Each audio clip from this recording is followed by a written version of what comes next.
And welcome to another edition of the Cerebral Smack Talk live on YouTube and StreamYard.com. It is Goon F. Michael Fletcher alongside Anthony Floyer and Michael Bullock. We have ourselves a very loaded show here tonight as we will be recapping AEW Rampage, followed by Smackdown Live, then to be followed by the preview of Backlash, which goes down tomorrow night from Puerto Rico.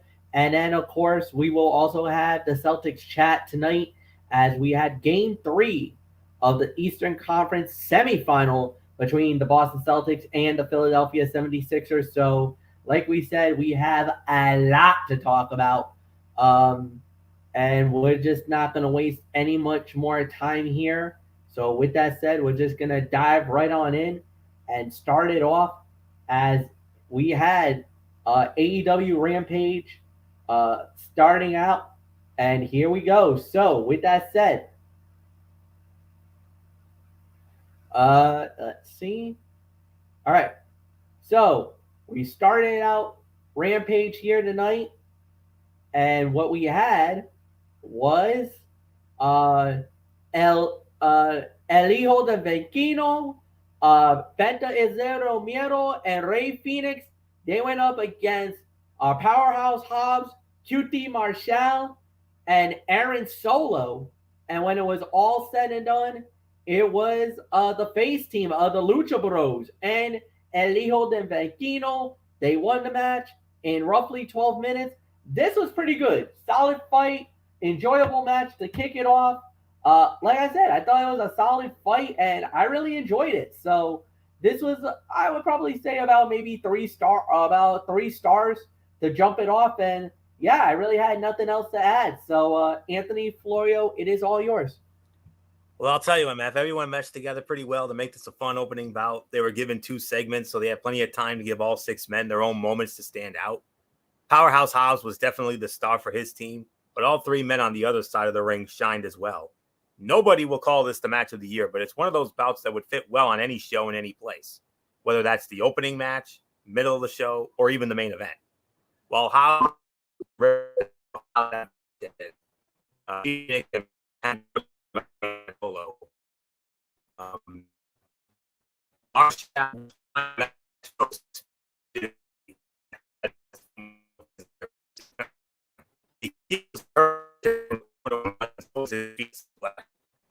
does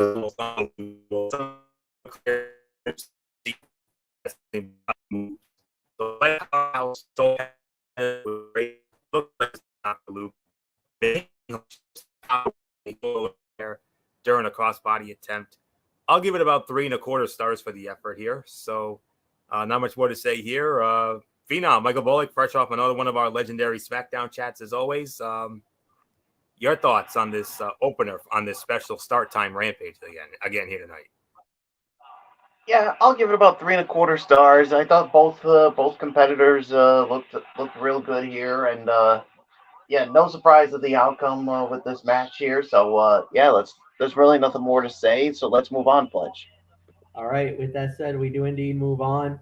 And the next thing that we did have after that, we had the TBS champion, Jay Cargill. She went up against Gia Scott, and she wins it in 35 seconds. We really got nothing more to say on that one. Then we had Mark Briscoe versus Preston Vance, and it was Mark Briscoe winning the match in 11 minutes and 20 seconds. Anthony, it's yours. Another 3.25 star match. For 2 guys who have almost no experience working together, they put on a decent match here. Mark Briscoe scored the win with the J Driller and celebrated with his kids after the match in a very touching moment with family afterwards. Briscoe senton onto an empty chair was nuts. That's the kind of spot that can go so wrong in so many ways. Briscoe does so many little things that may be easy to miss but add to his performance, just the way he reacts to pain adds to his matches. And a very sweet way to end the match with that beautiful, touching family moment. Of course, it was back in January when Jay Briscoe tragically lost his life, and Mark Briscoe, and the Briscoe family with that nice little moment after. Very special moment indeed. So another 3.25 star match. So Michael Bullock, your thoughts on all that? Yeah, I'll give it about 3.25 as well for this. I mean, yeah, not bad for a first ever meeting with Mark Briscoe and Preston Vance, and I love that touching moment at the end.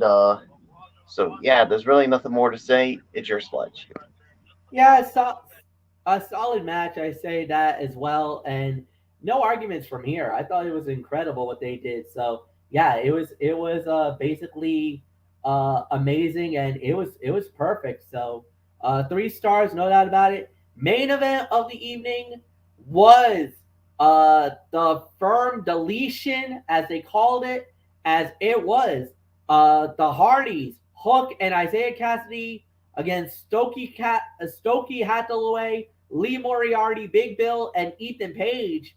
And well, there was no time of the fall because this was kind of more or less a I guess you could say this is more or less a segment, but the Hardys, Hook, and Isaiah Cassidy did indeed win the fight. They won it. So nothing more to say. Michael Bullock, I'll give it to you. There was no time of the fall on this one. This was kind of more of a segment, one of those legendary Hardy segment things, and they got the win. Nothing more to say. Yeah, like you just said, Fletch. I think this felt more like a segment than a match here. So I can't quite rate it, but this definitely gets one up for the firm deletion. So something tells me this rivalry is far from over. So yeah, there's really nothing more to say. Fletch, like you said, this feels more like a segment than a match.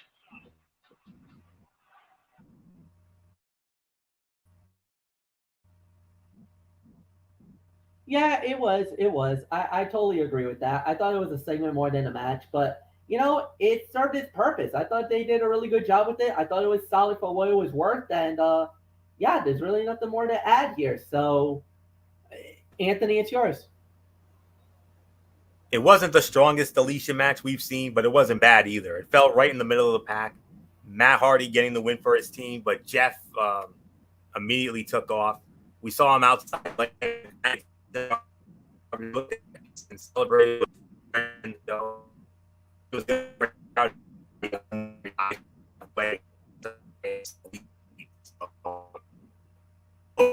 Dylan against the tree as the match started was hilarious. Taking a suplex on grass probably doesn't feel great. There's something very badass about Jeff snapping a branch off a tree so he could choke Big Bill out with it. Having a commercial break in the middle of this really hurt the flow. Hopefully AEW puts a full version up on YouTube or something. But man alive, this had everything. I mean, we got to see Rebby, Matt Hardy's wife, who actually was a wrestler. Yeah. Rebby Sky, MF. I'm sure you probably saw some of her work before. Oh yes. Mainly from Impact Wrestling. Yeah. Indeed. And of course, we can't forget about my boy Senor Benjamin. Yes. Great to see Senor Benjamin, Rebby's father, Matt's father-in-law. He had a little moment in the match, and even the little ones got involved. You think they're not going to be wrestlers like their daddy when they get older? Yeah, don't be surprised if in about 20 years or so, when we're still doing this show, when we're old men, and we're going to be talking about those kids wrestling. Trust me. Yeah. I mean, little Maxwell. I mean, did you see that Swanton by Little Maxwell? Yeah, that looked pretty tight. I'll say that. That looked really good. Looked like Uncle Jeff taught him well. Yeah. To be honest with you, little Wolfgang got involved.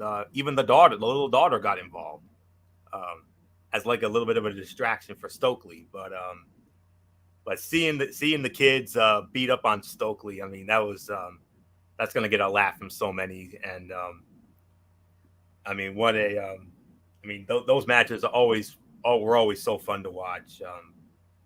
Whether it was in Impact Wrestling where they originated, or that one they did in WWE with Matt Hardy and Bray Wyatt, and of course now here in AEW. And yeah, for at least tonight, the firm shall fade away and classify themselves as obsolete. So those obsolete mules, no doubt about that. So break out the green beans, boys. We got a winner.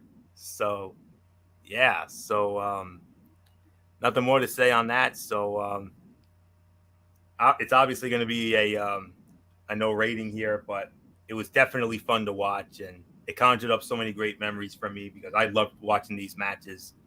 You know, when the whole broken Matt Hardy gimmick started, and the fact that they're bringing it back. I mean, you know how much I'm marking right now because of this. So, because nobody enjoyed it more than I mean, we all enjoyed it, but I enjoyed it more than anybody. Going back to the Impact days, and I thought it was corny at first, but then I don't know how, but it grew on me, and I've been in love with it since, and it was so fun to watch that again. So, yeah. So, not much more to say. Let's get into our overall thoughts here.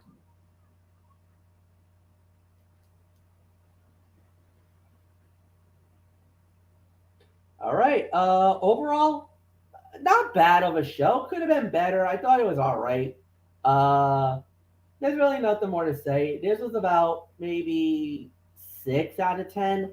I didn't think it was anything more than that. So yeah, 6 out of 10, and that's really it. So Florio, it's yours.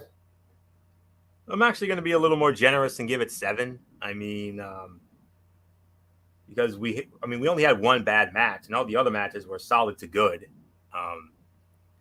So yeah, great to see that deletion. Like I said, opener was solid. The Briscoe match was good as well. I mean, Jade Cargill in a delicious squash, 57-0. At this point, it's then who, when it comes to who's finally going to dethrone Jade Cargill and hand her her first loss and take the TBS championship in the process. So I don't know. It's just a wait and see on that. But for right now, 7 out of 10 for me. So Bullock, take this part home, and then we'll get into Friday Night Smackdown from San Juan, Puerto Rico. Yeah, I'll go 6.5 to 7. I mean, I'm with you. I mean, we only had one bad match, but everything else was solid to good. So, yeah, there's really nothing more to say on it. So let's move on to SmackDown. And it was from the Coliseo de Puerto Rico in San Juan. This is oddly enough the home of Backlash, where it will be tomorrow night. We saw the set. We saw the setup, the staging for this show. They laid it out, and yeah, it looked intense, man. They did a pretty damn good job with it. So I'm excited to see what they bring to the table tomorrow night. But we got to see the set a day before we got it going. So started off with a promo segment by the LWO, interrupted by the Judgment Day. I gotta say it, man. That crowd in Puerto Rico was hot, man, especially for the LWO. Zelina Vega, welcome home. She's originally from the Bronx. Her family is Puerto Rican descent, including her father, who loved wrestling, was very passionate about wrestling, was a police officer for the New York Police Department, and I believe either police or fire department, passing away at 9/11. It's one of the most it's if you really listen to and follow Zelina Vega, that is one of the reasons why she got into professional wrestling. It was because of her dad, and to follow that dream. Basically, she started, as Rosita from Impact Wrestling from the LAX, and she has risen herself to become quite a star, and now literally in the biggest fight of her career tomorrow night in Puerto Rico, in obviously in her own backyard, to fight against Rhea Ripley. We'll preview that later tonight as we do the Backlash preview. But it was interrupted by the Judgment Day. Rhea, Dominic, and Finn Balor came out, and man, boy, did they get nuclear heat, especially Dom. So it leads to a fight later in the evening. We'll get into that. The mixed tag and Dom with a sheep shot with Ray slapping him in the face when Ray was trying to fire up Zelina and the LWO. Dom was about to sneak out, runs back in, and basically sucker punches Ray and then runs out of the ring. Boy, did that fire up the LWO. So we got that. Solid opener. Florio, it's yours. I'll go as far as to call this the segment of the night, MF. I mean, dude, think about it. 18 years. And you wonder why that crowd was red hot tonight? Wouldn't you be after getting something that you've been waiting for 18 long years? Oh my word. New Year's Revolution 2005, we all remember that. We'll get into that later, but the fans in San Juan completely bought into the entire segment, loudly cheering the baby faces and drowning out Dom's taunts. The energy was at a high. The emotion painted Zelina Vega's face, and the result was an opening segment with a bit more gravity than others. And it led into they announced that in the main event tonight, it would be Rey Mysterio and Zelina Vega squaring off against Rhea Ripley and Dominic Mysterio in a mixed tag team matchup. That main event will be extraordinary, at the very least from a reaction standpoint. Great start to the show, enhanced exponentially by the reaction of the fans to everything that unfolded in the ring. Fans in San Juan were electric for the start of the show and greeted Mysterio and the LWO with a thunderous pop. Zelina was visibly emotional as she basked in the audience's love for the baby faces. Judgment Day interrupted, the jeers for the faction nearly as loud and passionate. Heat for Dom was deafening, fans barely allowing the second-generation star to speak, just like we saw Monday night on Raw. And then Dominic caught his father with a cheap shot to wrap up the segment, setting the table for the big mixed tag team main event. So there isn't much anything else there is to say, except this was the segment of the night. And Phenom, Michael Bullock, what else is there to say? When we had our Smackdown chat tonight, I even mentioned it to you. That crowd. Oh, my word. That crowd, man. You think it's hot tonight. Wait till tomorrow. And rightfully so. 18 years and 4 months they've waited for this. Oh, yeah. They waited this long for it, but oh, boy. They went crazy for the LWO, especially Zelina Vega, who's back in her home country and is in for the biggest match of her life, having a chance to be the SmackDown Women's Champion. And then when the Judgment Day came out, oh man, they really got some mega heat, especially Dominic Mysterio. And yeah, and then basically Dominic got a cheap shot in on his dad before quickly exiting the ring. Yeah, way to stay classy, Dominic Mysterio. And Fletch, you'll even like what I did. I even went full Iron Sheik on Dominic Mysterio. So, oh boy. So you just paint a picture with that as I give it to you. Thanks. I'll leave it at that. Yeah. Nothing really more to add there. Going into the first fight of the night, as it was the Good Brothers versus the Viking Raiders, and when it was all said and done, winners of the bout in 8 minutes and 8 seconds. The Good Brothers, Gallows and Anderson with the Magic Killer. Anthony, it's yours. Yeah, Good Brothers netted their first significant win in what felt like months. The OC is fixing to be a major part of SmackDown, something that has been evident since they were drafted to the Blue Brand last week, and that was apparent again tonight. AJ Styles, who spent the match on commentary, feels like the star that he is, and the group has an air about them that was missing during their renewed run on Raw last year. Expect them to be foundational pieces of the Blue Brand moving forward, and gritty wins and hard-fought matches like this will only help with getting fans to accept them in that role. As I said, AJ Styles joined Michael Cole and Wade Barrett on commentary for the match. Michin and Valhalla were in the corners of their respective teams at ringside, got into it a little bit. Ivar delivered the big splash from the top rope to Doc Gallows, but Carl Anderson just barely broke up the pin. Michin wiped out Valhalla at ringside, the distraction allowing Luke Gallows to wipe out Ivar and the Good Brothers to deliver the Magic Killer for the big win. So 2.5, 2 3/4 of a star. Not much more to say here. Michael Bullock, good first impression for the OC, especially for the Good Brothers on their new home of Friday Night SmackDown. Yeah, 2.5 to 2 3/4. I mean, I thought it was a solid match here, and definitely a good first impression for the Good Brothers when they officially joined the Blue brand after Backlash, and now for the Viking Raiders, it's on to Monday Night Raw. So I cannot wait to see what comes for both of these teams as they get ready to be a part of their new brand. So Fletch, it is yours. Yeah, it was a solid match. 2.5 stars. I'll give you that. I thought they did a really good job with it. So we just move on along. Next up was a promo segment by the current Raw Women's Champion Bianca Belair, interrupted by Damage Control, and then it led into a little bit of a brouhaha. A brawl breaks out, only to be interrupted by the WWE Women's Tag Team Champions, Liv Morgan, Raquel Rodriguez.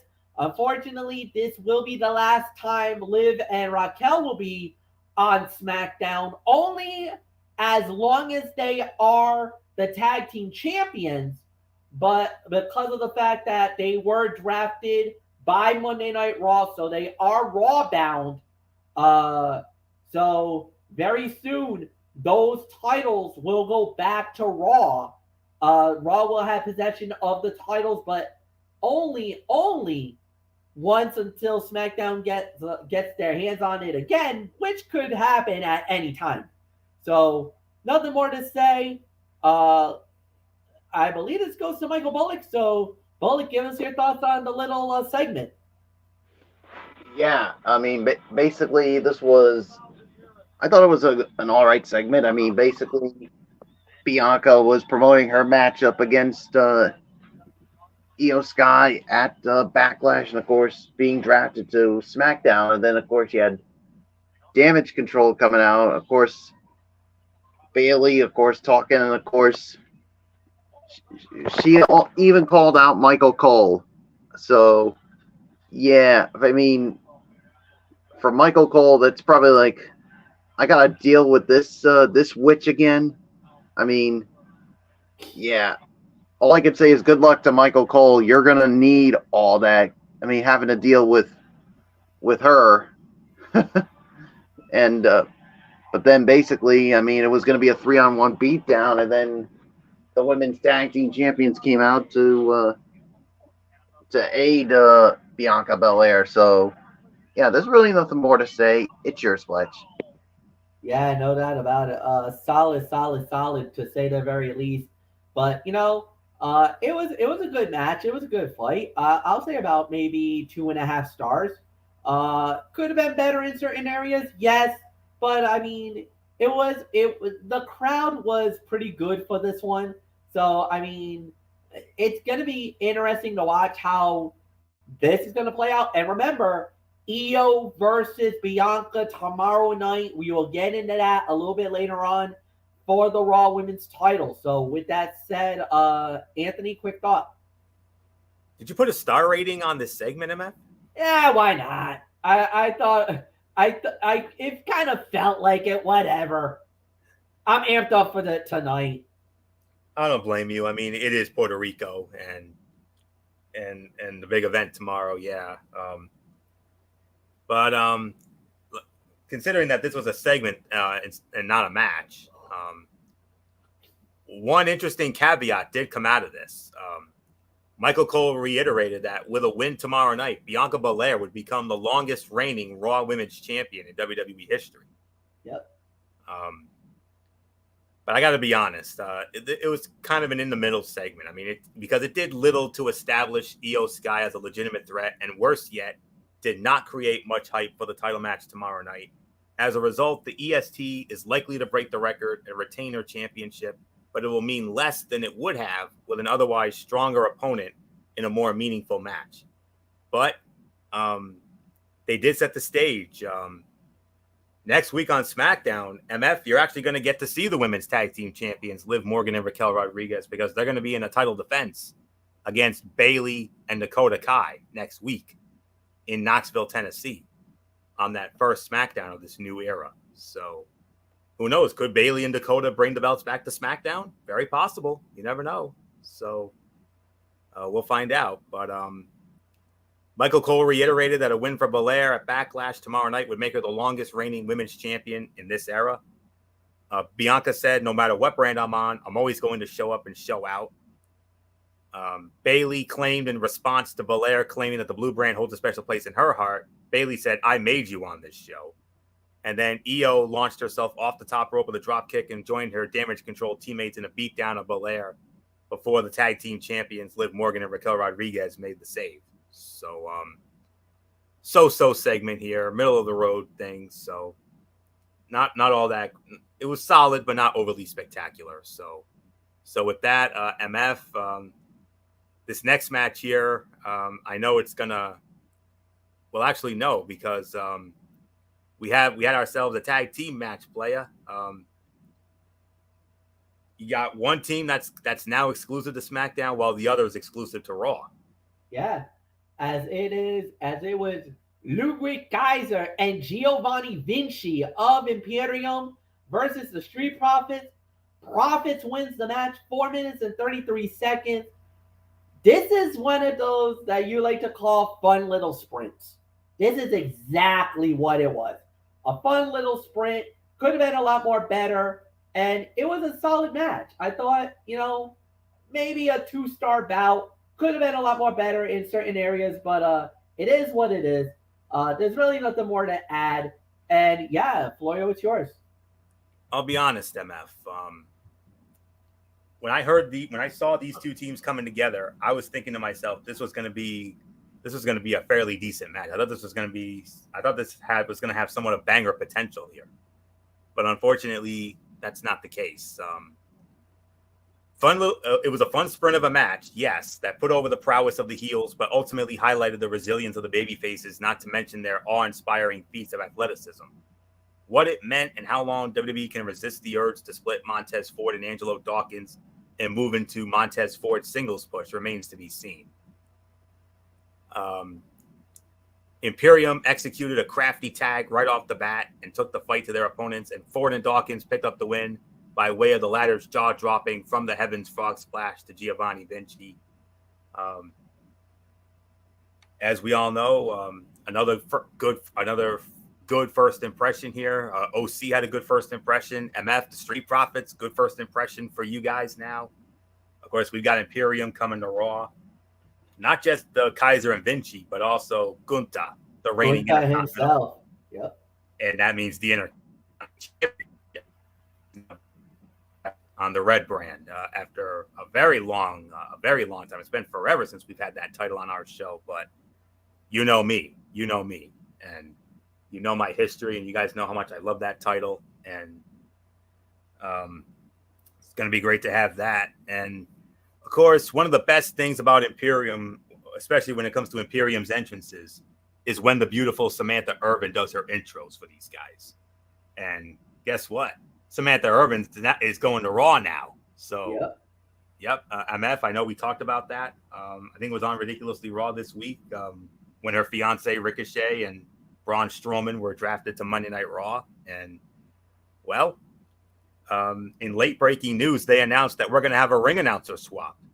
Samantha Irvin's going to Monday Night Raw, and MF, you're getting Mike Rome. So I like him. So I'm happy with it. Obviously, I'm a little heartbroken to see that Samantha is leaving because she was amazing. Absolutely. But I like Mike Rome. I like him just as much. So I can't wait to see what he brings to the SmackDown brand. And I know he's got a few. He has some signature introductions on his way too. So indeed. I'm excited. Yeah, and of course, Mike Rome started. He got his big. He first started as part of that infamous Cruiserweight Classic in the summer of 2016, and then I think he was in NXT for a while, and then he got bumped up to the main roster. He replaced JoJo Offerman as the ring announcer on Monday Night Raw for the last 4+ years, and I'll be forever grateful for his service. He did a great job on Team Red, but But hey, we're getting the hottest ring announcer in WWE today, Samantha Irvin. I mean, not just for her beauty, but also for the way she just does those intros. Oh, man. Yep. And now I'm going to get that on Monday nights. That's freaking awesome. So, and who else was impressed by her? Go back to the Royal Rumble. Paul Heyman. Did you see how impressed he was? He was blown away by her abilities. So, Oh, yeah. When she introduced Roman, when Roman defended against KO in the main event of the Royal Rumble in January. So if Heyman was impressed, you know she's doing something right. So can't wait to have her. It's going to be great. So 2 stars for me. Fun little sprint, yes, but a little disappointing given the talent involved. I thought we were going to get somewhat of a banger here, but it is what it is. So not much more to say here. Michael Bullock, we talked about it during our SmackDown chat. Yes, it was a fun little sprint, but we thought we were expecting a lot more considering the talent involved. Yeah, I thought we were going to get something real good here, but it was just too short for me. But it was a fun little sprint, so I'll give it 2 stars. I mean, like I said, I thought it could have been better. I thought maybe they could have gone a little longer, but it is what it is. So nothing more to say. It's your Sledge. Yeah, like you said, it was 2 stars. Fun little sprint. All right. So next up we had was a promo by Cody Rhodes, and oh my is all I can say. Anthony Florio, this was Cody at his best. Puerto Rico ate it up. I felt it. You guys must have felt it. Oh, yeah. Cody Rhodes delivered in the house. And man, he could sell anything and get me hyped. That's how good he's been. Did you hear that? Whoa! Oh, yeah. I think everybody heard that. Whoa. Even the most tired person in the world would wake up from that. Yep. Trust me on that. Puerto Rico, I applaud you guys. You were amazing tonight with that. That was one of the loudest whoas I've heard in a while. They sang the whole theme song. Not just that. You can hear them singing along. Oh, yeah. And why not? This was the second best segment of the night here. The American Nightmare is one of the best promos in the business. We should know. We saw one of those promos on the road to WrestleMania. And even here, with less time to work with than usual, still managed to paint the picture of the Beast as a gatekeeper that he must conquer to achieve his goal of finishing his story. It's a simple narrative that fans can invest in, and the result should be a molten hot match at the top at the stage for one of the Backlash main events with Cody Rhodes and Brock Lesnar. Another example of the fantastic production team employed by WWE. And Cody Rhodes referred to Brock Lesnar as a gatekeeper, something he once admitted he did not want to be when he was in AEW. So, second best segment of the night here.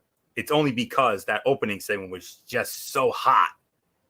It's hard to put something over Cody Rhodes, but in this case, we have to here. But hey, the American Nightmare. I mean, this promo tonight literally made us root for him. He's making everybody root for him. This is a guy you cannot help but root for.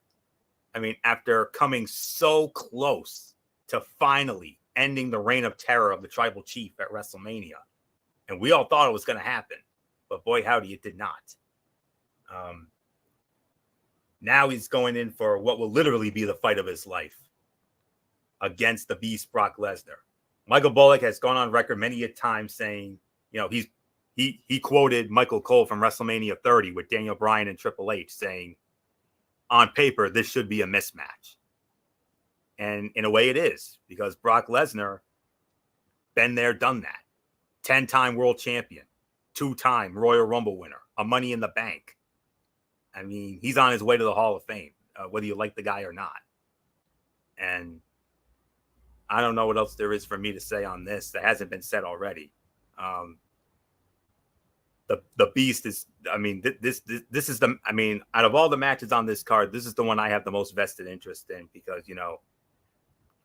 I am really feeling Cody Rhodes right now, and you just can't help but root for him to finish the story and get by Brock Lesnar here. Then we'll see where it goes next. But we'll talk about it in a little bit. But boy, howdy, I mean, if it wasn't for that opening segment, this would have been the segment of the night. But there isn't much more to say. Michael Bullock, I mean, everywhere Cody Rhodes goes, I mean, he just gets more and more and more ridiculously over. And oh my goodness, I mean, that crowd, man, that crowd was feeling him. And like I said, you just can't help but root for the guy. And especially going into what will be literally the fight of his life tomorrow.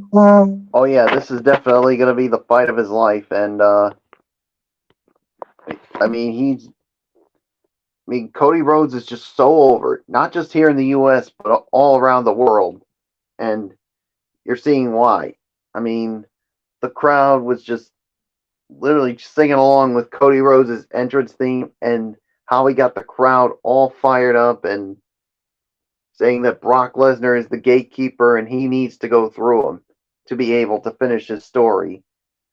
And like I said, on paper, this is a mismatch, and the tail of the tape would give the edge to Brock Lesnar, but there is one thing that doesn't say in that tail of the tape, and that's the size of the heart. And that's what Cody Rhodes has, and he needs all of that if he's going to defeat Brock Lesnar. So, second best segment of the night. The opening segment I thought was just better, but if that opening segment didn't deliver, I would have called this the segment of the night. But this was definitely the second best segment of the night. So, it's yours, Fletch. Yeah, no doubt about it. So, right after that, we had a match: Shinsuke Nakamura versus Karrion Kross. Shinsuke Nakamura winning the match in 8 minutes and 53 seconds. I believe this goes to Anthony, so you lead off, Florio. LMF, I know this is a hard one for you because it's the end of an era here. I mean, Shinsuke Nakamura has only known one brand since he came to WWE after WrestleMania 33 in 2017. And that brand was SmackDown. Whether it was known as SmackDown Live or Friday Night SmackDown, Shinsuke Nakamura has always been a part of that show and no other show. That was until tonight. Tonight, the bad news is it's his last match, but the good news is, MF, at least they let him go out with a win. So I know that's got to make you 50% gratified. So it was interesting to see Karrion Kross lose, especially considering the fact that he will be a member of the SmackDown brand on Fox moving forward. But there's been a greater emphasis on it. So that at least makes sense that the artist will be more favorably. Instead of just saying it's a looking head by avoiding this all together. But still, the match will improve that. Don't have to be epic. Nakamura fired up and unleashed on Kross most of the fans. Scarlett provided a distraction and Kross and Nakamura doomsday for two. The artist countered the Kross into an armbar, but the heel powered out of it. Nakamura countered with a guillotine choke. Kross countered a Kinshasa with a massive clothesline for two. And Nakamura delivered the Kinshasa for the hard-fought win. And I know MF gave it one last Kinshasa on commentary. And then when he got the win, he was like, yes. And I know, MF, you'll let us know how you addressed Nakamura's son's last match on your show. But I hate that it took this long, but better late than never, as I always say. And I'm just so happy that I'm finally getting Shinsuke Nakamura on my show. I mean, it's just, I've waited 7 long years for this. Every time there was a draft, I kept saying to myself, this is where Shin's going to Raw. I know it. But for some odd reason, they kept him on SmackDown all these years. Obviously, there was injuries on top of it. I understand. But hey, better late than never. Welcome to the Red Brand, Shin. We can't wait to have you. And I just hope and pray he doesn't get lost in the shuffle. That's all I'm praying for. I do have a little concern about that because Raw's been notorious for that. But I'm hoping that they will book this guy like the superstar he should have been booked as all along. So I'm hoping for bigger and better things for Nakamura's son on the red brand. So this was 2.5, 2 3/4 of a star here once again. So not much more to say. Michael Bullock, Shinsuke Nakamura, his last hurrah on Smackdown. He's going, at least he goes out a winner before he heads to Monday Night Raw, starting this Monday night in Jacksonville. So Bullock, it's yours. Yeah, I'll give it 2.5 stars. I mean, this was, yeah, Nakamura had to win this one because, like you said, this was his last time on SmackDown before he goes to Raw for the first time. And, and now we'll see what Monday Night Raw has for him. So, so there's really nothing more to say. It's yours, Fletch.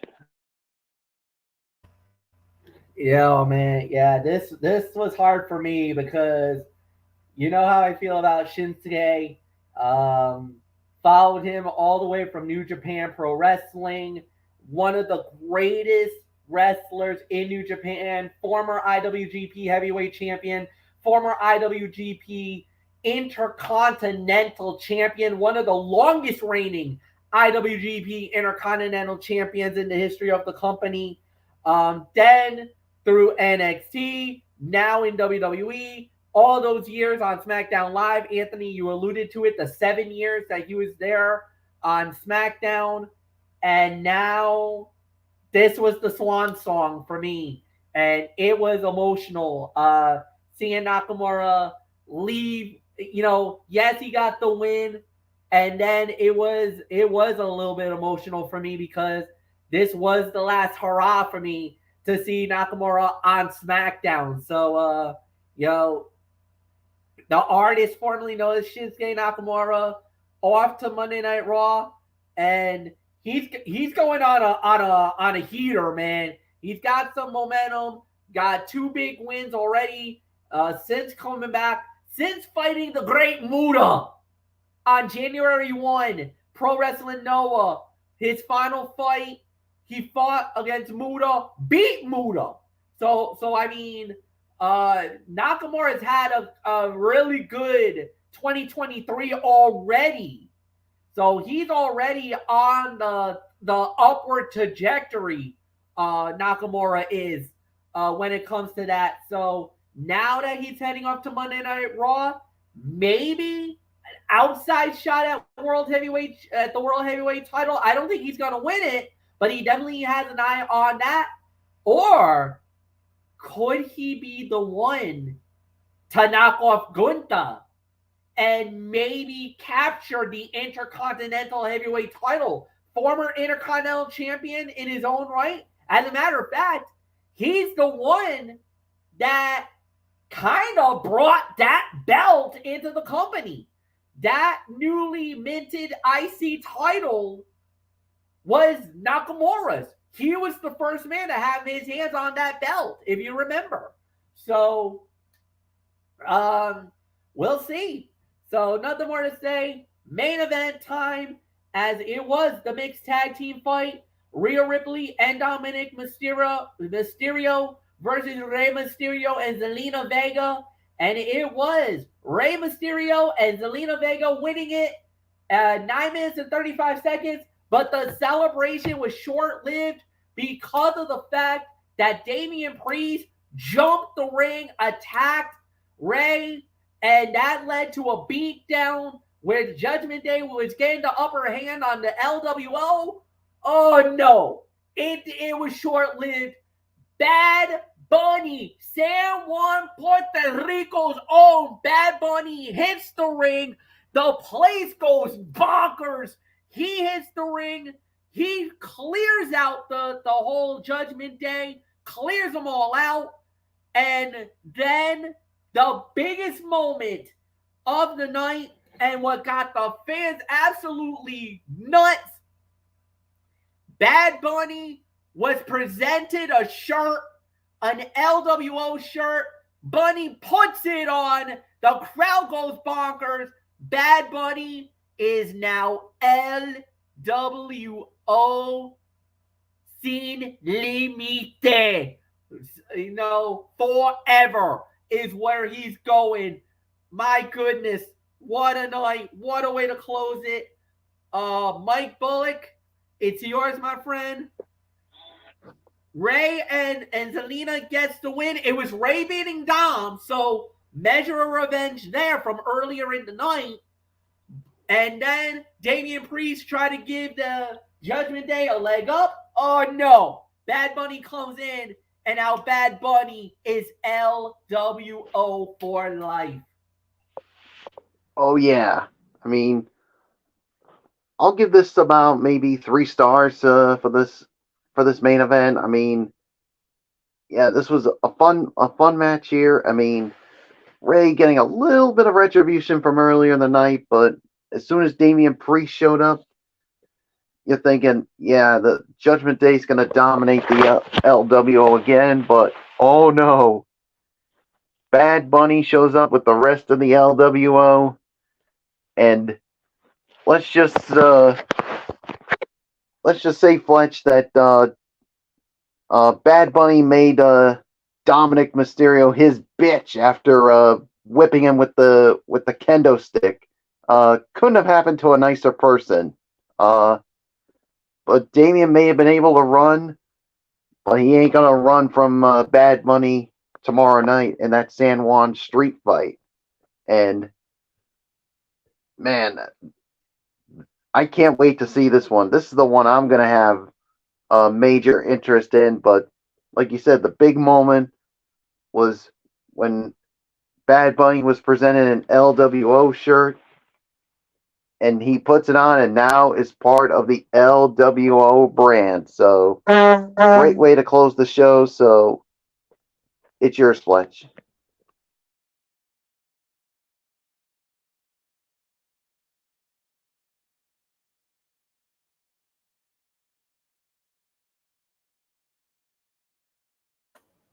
Meth, are you there? Fletch? Sorry, forgot to unmute my mic. My mistake. I was going to say this was exactly what it needed it to be. Yeah, there's really nothing more to say. It was power, it was excitement, and the fans, like I said, if Zelina got the biggest cheer, Bunny got bigger. It was massive, man. The crowd went bonkers. It was wild. This was exactly a main event. This was Triple H giving a love letter to Puerto Rico. Thank you for your patience.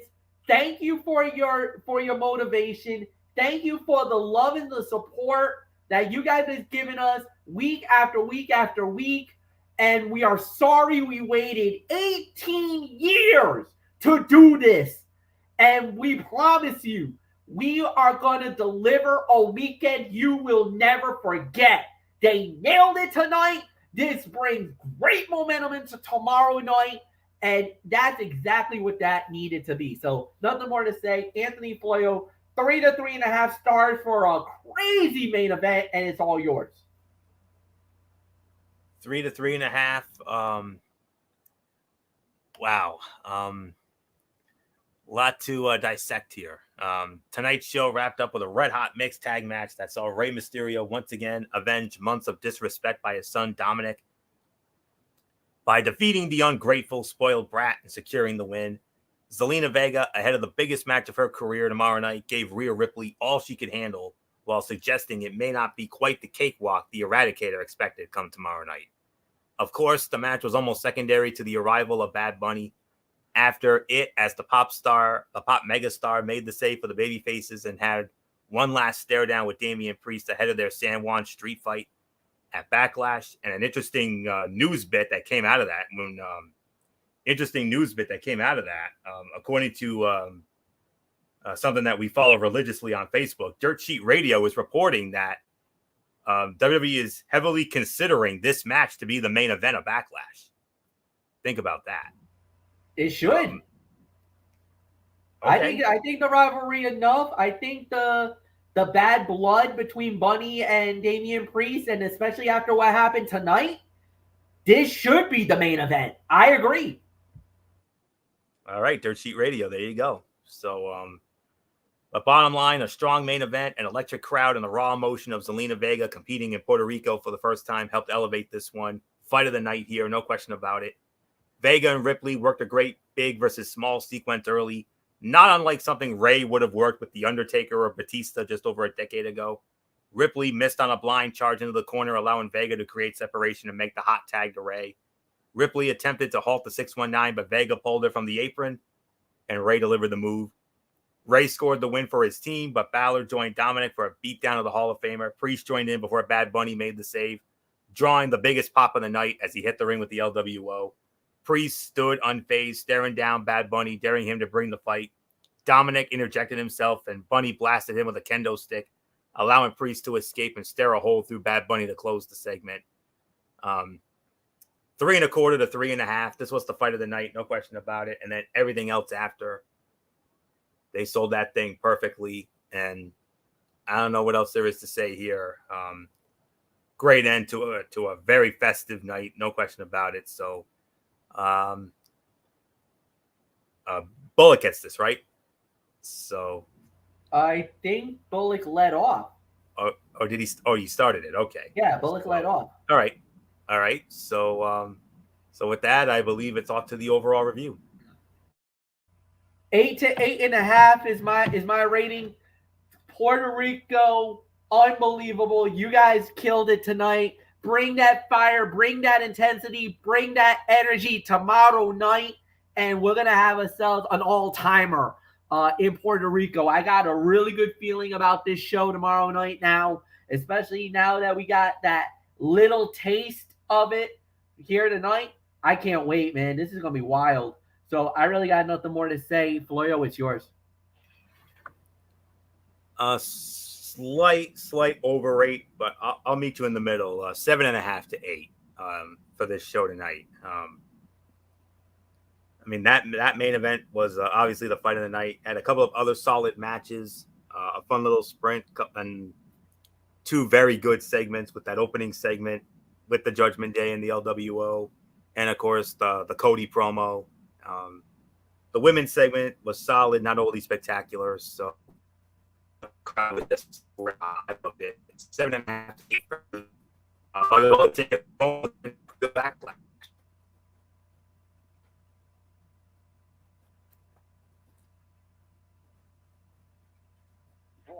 Yeah, 8 to 8.5 for me. I mean, they really delivered on this show tonight from Puerto Rico. So I cannot wait to see what Backlash brings tomorrow night. So 8.5. Let's get into our preview. All right, and it is gonna be right now the preview from the Jose Miguel Agalato Coliseum in San Juan, Puerto Rico. That's the one that they've been referring to as the Coliseo de Puerto Rico. But if you want the official name of it, it is supposed to be the Jose Miguel Agalato Coliseo de la Puerto Rico in San Juan. That's going down tomorrow night. And here is the fight card all together. So it is 7 matches on the card. We're going to start it out with a 6-man tag team fight, as it will be Riddle, Matt Riddle, Sami Zayn, and Kevin Owens against the Bloodline, Solo Sikoa and the Usos. You know what? I'm going to say it. I really feel like this is going to be Riddle, Owens, and Zayn to win. I think we're about to see an implosion in the Bloodline. I kind of feel like this is one of those moments where that the Usos lose the fight, and that opens the door for the meltdown by Solo Sikoa. I think this is going to be, that's exactly how I got it. So I got Riddle, Zayn, and Kevin Owens winning the match. Anthony, we just started off with the preview, and we're starting with the 6-man tag team fight. It's yours. The Bloodline are sorely in need of momentum. but that is exactly why they should lose tomorrow night. This appears to be the final meeting between the two parties, at least for now, after the two sides were drafted to separate brands. A win for Riddle, Zayn, and Owens will give them momentum and star power on Raw. Meanwhile, the friction in the bloodline can continue on SmackDown. We appear to be headed towards a Roman Reigns and hold on a minute, I got to pop a video here. I don't know where it is. I'm trying to find it. I apologize for this. I don't know where this is coming from, but all right, I apologize for that. All right, let me get, where was I before I was rudely interrupted? All right. We appear to be headed towards another Roman Reigns Jey Uso rivalry, one that carried the promotion during the Thunderdome era and sorely deserved a live audience. A Jey Uso face turn would be warmly received by the crowd. Besides, it won't take much for the bloodline to regain momentum against new competition over on SmackDown. So I agree. Matt Riddle, Kevin Owens, Sami Zayn, I got them winning this match as well. So, Michael Bullock, are we going to make it unanimous? Yes, I'm going to make it unanimous. I'm going with Matt Riddle, Kevin Owens, and Sami Zayn to win this one as well. So there's nothing more to say. Let's move on to the next match. It is going to be Cody Rhodes going one-on-one with Brock Lesnar. Anthony, it's yours. Only fitting, because this is the match I'm looking the most forward to right here. Should WWE decide to put Brock Lesnar over Cody Rhodes here, it would be a death blow to Cody Rhodes' momentum. That momentum already took a hit when Cody Rhodes lost to Roman Reigns at WrestleMania in a match where it had seemed that Cody was destined to finish the story and win the undisputed WWE Universal Championship and win the world title that his father never did. Rhodes was brought back to WWE as a big deal, and beating Brock Lesnar is about the only way to try and build back some of what was lost at WrestleMania. Cody needs the win. Brock doesn't. Booking should be that simple sometimes. So, winner of the match for me, the American Nightmare, Cody Rhodes. So, and I wouldn't be surprised if it ends up being somewhat like what happened with John Cena at that Extreme Rules match many years ago. So, it could be something like that. But I got Cody Rhodes winning the match and conquering the gatekeeper and then going back and restarting his journey to finish the story, which we all believe he will in the SummerSlam. So not much more to say here. I got Cody. So, Michael Bullock, it's well documented. The narrative that you've been pushing since this match was made, the Michael Cole analogy from the Bryan and Triple H match at WrestleMania 30. On paper, this should be a mismatch. Yes, indeed. But I got faith that Cody Rhodes is going to be able to pull this one out. So I'm going with Cody Rhodes as well to defeat Brock Lesnar. So it's your Sledge. Yeah, I'm going to go with Cody Rhodes as well. I totally agree with everything you guys have said. So we're just going to move on. The only match that none of us is looking forward to, but it's going to happen anyway, Seth freaking Rollins versus Omos one-on-one. So nothing more to say. Bullock, quick thought. I'm just going to say Seth Rollins wins, so it's yours. Yeah, I'm in an agreement. I mean, Rollins right now, they're positioning him to be one of the favorites to possibly become the new World Heavyweight Champion when this is all said and done. Obviously, there is high expectations, and I think a lot of people would love to see Seth Rollins win it all and become the World Heavyweight Champion. So there's definitely a great chance at it. We'll wait and see. But Rollins will definitely get the win over Omos. Omos is about to become a free agent. Like, that's where he stands right now. So, Florio, it's yours. Yeah, we may not be looking forward to the match, but I think we're all looking forward to Seth Rollins' entrance, though. Oh. Can you imagine what that crowd in Puerto Rico is going to do with the song? Yeah. Now, during the European tour, and I mentioned this to Bullock earlier, one of the stops on the European tour, the crowd serenaded Seth Rollins for 12 minutes. I'm not kidding. Serenaded him with that song for 12 minutes. What do you think they're going to do tomorrow? But like MF said, all kidding aside, Seth Rollins is one of the leading contenders to win the new version of the World Heavyweight Championship. Omos is just a huge guy who builds up wins over lower talent and then gets fed the stars to be in a how did they do it moment. That's not a knock on Omos. That's a fact of how professional wrestling works and has always worked, and it's a good thing. Rollins is not going to lose to Omos so close to Night of Champions and being groomed to become the next World Heavyweight Champion. So Seth freaking Rollins wins. That crowd's going to serenade him. We all win. Let's move on. All right.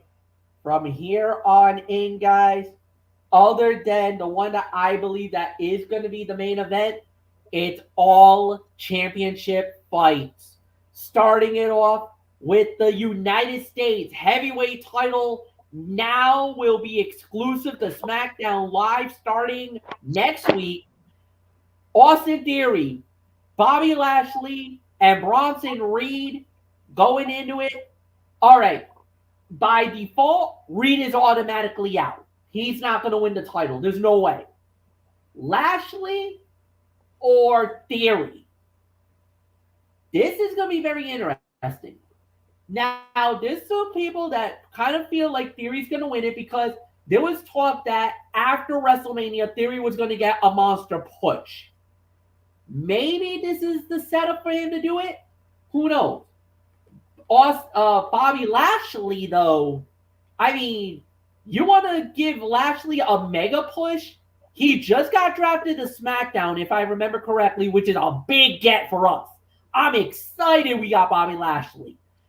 What? Why not give it to this guy? Give him the moment that he so richly deserves. And maybe, we'll see how this plays out down the line. So for me, I don't mind it. I'm excited. I think it's going to go to Austin Theory. I think Theory's going to keep the belt. But I would not be stunned if Bobby Lashley walks out of here the United States heavyweight champion. So with that said, Anthony Florio, it is yours. I got Theory officially as the winner, but I would not be shocked if Bobby Lashley walks away with this gold. MF, I'm actually going with Lashley to win the title. I think it's time to take a break from Theory. The reigning U.S. champion has done his best with his most recent stint as champion, but the results have been mixed. Falling short in a triple threat with two behemoths is a soft landing as far as title losses are concerned. Lashley is overdue for a win and can be positioned as a top-level fighting champion over on SmackDown. The brand is in dire need of a believable main event champion in the absence of the undisputed WWE Universal Champion Roman Reigns. Bobby Lashley could easily be that guy. So, MF, I'm actually going to disagree with you, and I'm going to say the winner and new United States Heavyweight Champion, the almighty Bobby Lashley. Michael Bullock, age-old question, who do you agree with? I'm actually going to go with you, Florio, and I'm going to go with Bobby Lashley to win this one. I think maybe it's time for a break from Theory to win with the title. So, but we'll wait and see what happens here. But Lashley wins, but if Theory wins, I would not at all be surprised. So, it's yours, Fletch. All right. With that said, now we go into the Raw Women's title on the line. The champion, Bianca Belair. The challenger, Io Sky. Anthony Florio, it is yours. Yeah. Both on SmackDown. So either way, this is going to lead to a belt switch regardless. Bianca Belair has had a wonderful reign as the women's champion, and even though her time may be winding down, there are few challengers well positioned to dethrone her. A well-received competitive bout will go a long way to building Io Sky as a future champion, but it's too soon to strap the rocket to her. They teased about Belair making history. I say she makes history and becomes the longest champion in this era. So, winner and still the Raw Women's Champion, and then ultimately SmackDown Women's Champion, the EST of WWE, Bianca Belair. Michael Bullock, your thoughts? Yeah, I'm with you. I'm going with Bianca Belair to retain the Raw Women's title. So it's your Sledge. Yeah, I'm also with Bianca Belair, no doubt about it. There's really nothing more to add here. So next up we have is what I believe that probably will be the co-main event of the evening. The SmackDown Women's title on the line. Rhea Ripley versus Zelina Vega. Michael Bullock, it's yours. Well, like you said, this is going to be the co-main event here, and man, that pop for Zelina Vega is going to be big in her home country, and you know the crowd is going to be all over Rhea Ripley. I mean, as much as I really would love to see Zelina get her moment, I just don't think it's going to happen. Rhea just won the title. It's too soon to take it off of her. So to me, but Zelina's going to give Rhea Ripley all she can handle. But I just think in the end, winner and still SmackDown Women's Champion Rhea Ripley, it is yours, Pledge. Yeah, this is one of those where this is gonna have the feeling of Drew McIntyre in Cardiff. Like this is exactly a carbon copy of Drew McIntyre in Cardiff with the when the title was on the line against Roman, where everybody's gonna be pulling for Zelina to do the upset, win the title, and shock the world. But I just don't think it's gonna happen. I think there's gonna be a hope spot, maybe a code red that's gonna get Puerto Rico absolutely bonkers, where we're thinking we're gonna have that moment where maybe I might even think like, oh my God, this is gonna happen, this is gonna happen. No, one of those type of moments. But at the end, I do believe that it will be Rhea Ripley. She will successfully defend the title, and it's going to be a heartbreaker for the fans in Puerto Rico. They're not going to get the fairy tale ending. I just think Zelina will give it a gallant effort. It's going to be a hard fought match. It's probably going to be the fight of her career, probably the best fight of her career, but she's going to fall a little short. And I do believe that the Eradicator will indeed eradicate Zelina and successfully defend the title. So, Anthony, it is yours.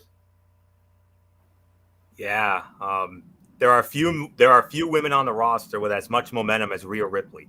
She is firing on all cylinders between her fantastic match with Charlotte Flair at WrestleMania 39, her role as an enforcer in the Judgment Day, and her chemistry with Dominic Mysterio. Zelina Vega is the right opponent at Backlash. She'll have tremendous support from her fellow Puerto Ricans. She's a talented superstar, and the pair have great chemistry. I can see several hope spots for Zelina, but at the end of the day, it's going to be just like Drew McIntyre in Cardiff, and I'll go one further. What about Sammy in Montreal? Don't forget that. So it's going to be right up there with it. But at the end of the day, Rhea just won the title. It's only, and this is her first title defense. If I recall correctly, I believe this is the first time Rhea's defended the title since winning it in that 5-star instant classic with Charlotte, which we all agree is now the greatest women's match in WrestleMania history. So, winner and still the SmackDown Women's Champion, Mommy Rhea Ripley. So, there isn't much more to say here. So, that.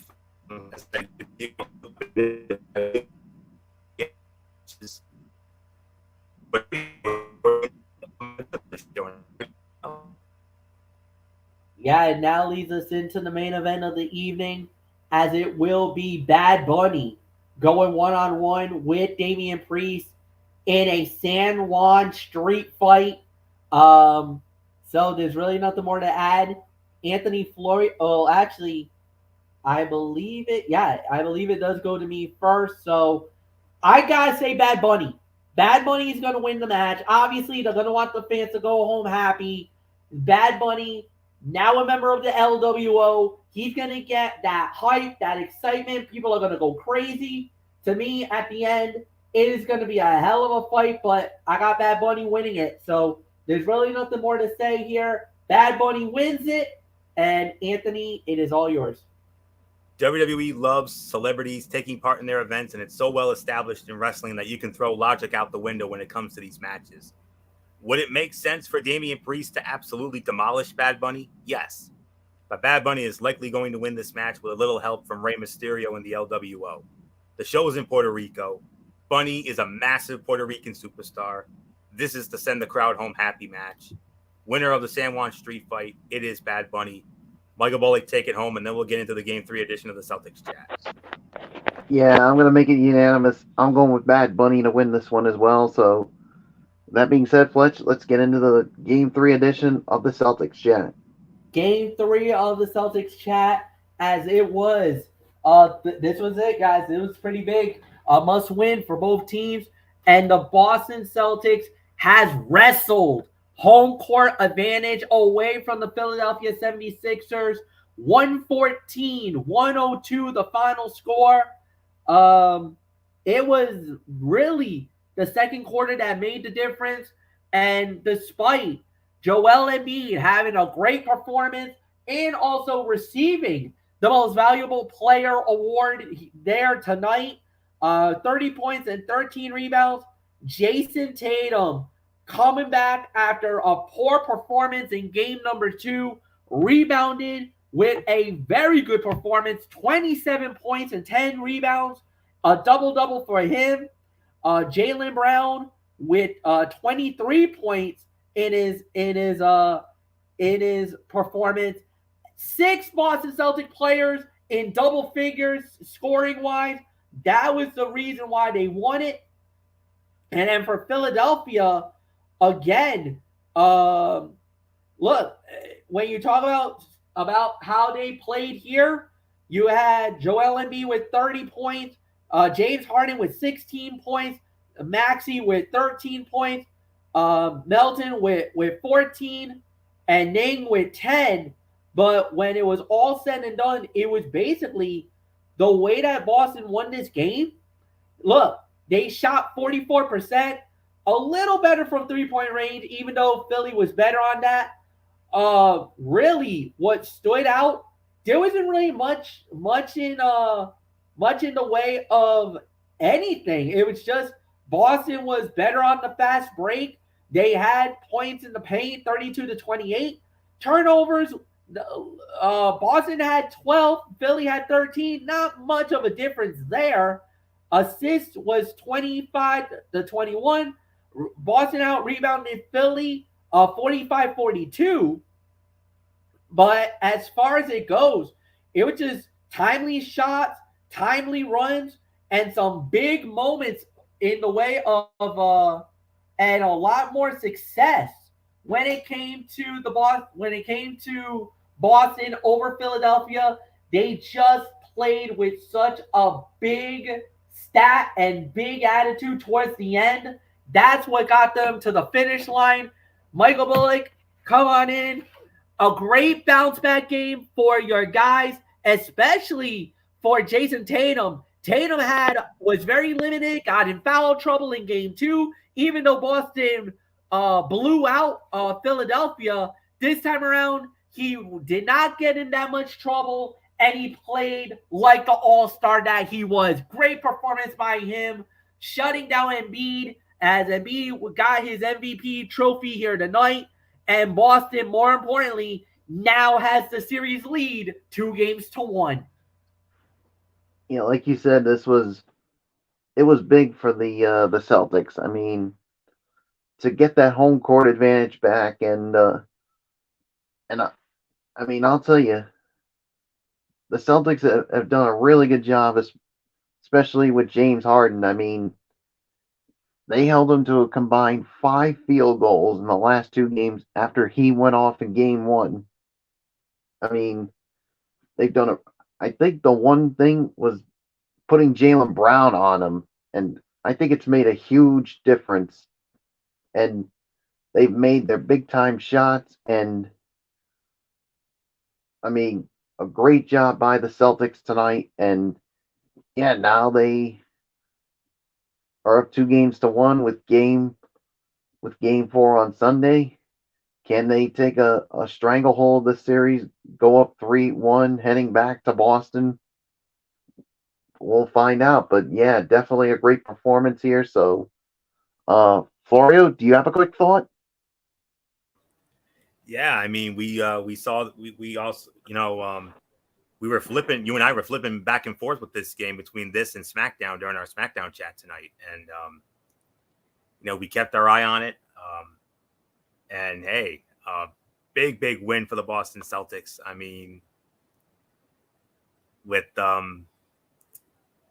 scrambling for a loose ball late in the fourth, and the outcome of Game 3 still in the balance. Grant Williams was accidentally stomped face first into the court by Joel Embiid's wayward foot, and yeah, much like the Celtics after their Game 1 debacle, a bloody, shaken Williams absorbed the beating, came back to help stick it to the suddenly shaky Sixers.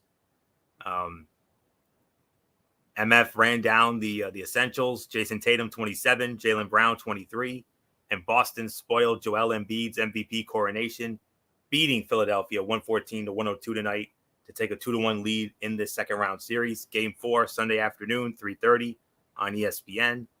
And Grant Williams, he did not score a point in 23 minutes, but his toughness and shaking off the sneaker to the back of his head symbolized the way Boston has continued to fight after that Game 1 embarrassment.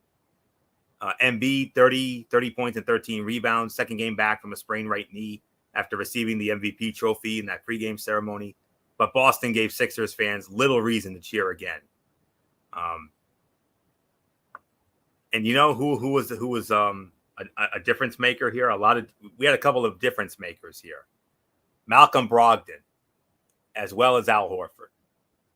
And Bullock, I told you this during our SmackDown chat tonight, talking about Al Horford. One of the many reasons why the Celtics went to the NBA Finals last year, Al Horford made a ton of clutch shots. And tonight was no exception. He made another round of clutch shots. Sixers got to within 5. DeAnthony Melton hit a 3. But that lasted all of 20 seconds before Brogdon hit a 3 to put Boston up 192. And then Horford, as he has most of his career, crushed the Sixers again, buried a 3 for a 7-point lead.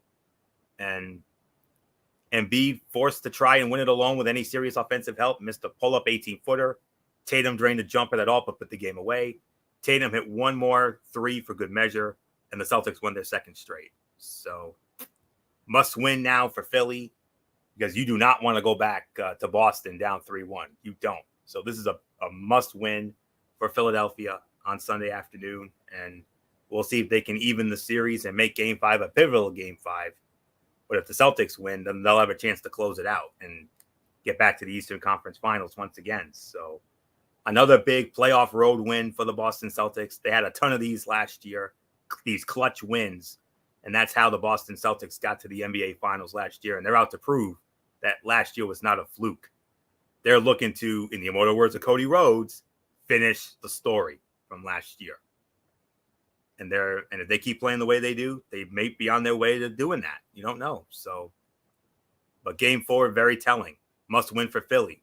You go back to Boston down 3-1, you're done. So, not much more to say. A big win for the Celts. So, we'll see how Philly bounces back on Sunday. So, with that, MF, wrap it up. And we indeed will wrap it up. So after that, obviously tomorrow, no show because we're going to enjoy this big event, the Backlash from Puerto Rico. And then we'll be back on Sunday night for that. We're going to recap the show from Puerto Rico. And then after that, we do have ourselves we're going to have the Celtics chat again. We're going to do Game 4. So pivotal Game 4, big one here. If Boston wins, it's 3-1. And you're already thinking, series over. But if Philly wins it, it's 2-2. That's 2 out of 3 to decide it. So we'll find out then. So that's going to be at 10 o'clock. And then we do it all over again. Started off with Ridiculously Raw with Anthony Floyo on Monday night. So until then, for Michael Bullock, for Anthony Floyo, I'm Michael Fletcher. Thank you so much, everybody. So long for now. We'll see you all tomorrow night. Goodbye.